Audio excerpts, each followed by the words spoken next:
Yo Besti, welcome to dunia.com. Kita gak janjiin solusi, tapi kita janjiin obrolan yang real. Siap? Let's get into it.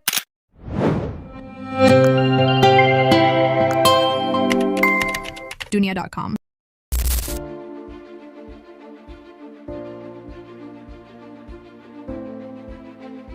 Bayangkan ini, seorang wanita malam berdiri di bawah lampu jalan kota Surabaya tahun ke-1946, tapi malam itu berbeda. Di tangannya bukan hanya bedak dan parfum, tapi juga granat. Ia bukan lagi pela, ia adalah senjata revolusi.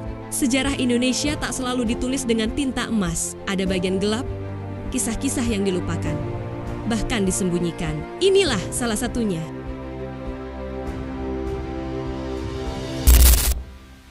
Pertama, konteks sejarah Revolusi Indonesia 1945 sampai 1949. Ketika Belanda kembali dengan agresi militer, terbatasnya logistik dan personel TNI memaksa munculnya strategi non-konvensional.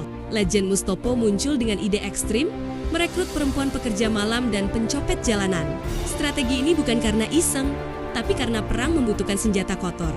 Inilah lahirnya apa yang disebut Barisan Terate atau Barisan Wanita Pel, nama yang hingga kini nyaris tak tercatat di buku sejarah manapun.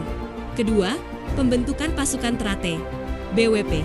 Diterangkan bahwa pasukan ini direkrut dari kampung-kampung hiburan malam di Yogyakarta, Surabaya, Gresik. Mereka mendapat pelatihan dasar militer, menyamar, sabotase, pencurian, dan spionase. Taktik utama, menyusup ke barak Belanda sebagai wanita hiburan, lalu mencuri amunisi, merusak radio komunikasi, dan menyebar penyakit menular seks secara sengaja. Senjata mereka bukan hanya tubuh, tapi juga informasi dan racun. Ketiga, operasi di Bandung dan wilayah lain. Sebagian pasukan dikirim ke Bandung Utara dan Bandung Timur. Operasi dilakukan malam hari. Mereka menyamar di barak Belanda, mengorek informasi logistik, sabotase suplai makanan, dan kadang menyuntikkan bakteri penyakit menular. Efeknya, tentara Belanda jatuh sakit, moral tempur anjlok, beberapa logistik gagal sampai ke garis depan. Sebuah operasi psikologis yang begitu brilian, sekaligus mengerikan.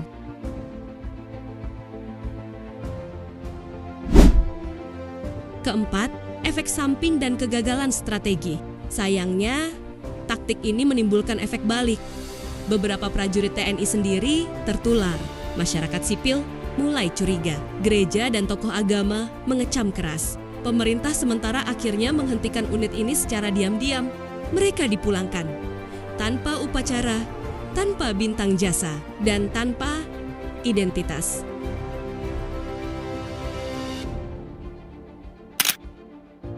Kelima, kehilangan identitas dan dihapus dari sejarah.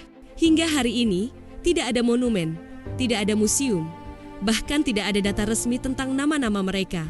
Sebagian kembali ke kehidupan malam, sebagian hilang, sebagian mati tanpa kuburan yang dikenal.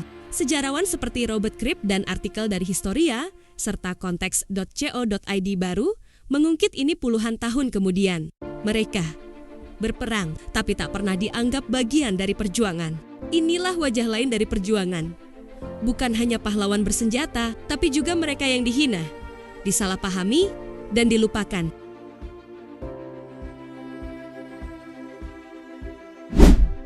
Dan yang terakhir, jika kamu merasa kisah seperti ini harus tetap hidup, bantu kami dengan like, subscribe, dan share video ini. Karena sejarah seharusnya utuh, bukan hanya yang indah saja.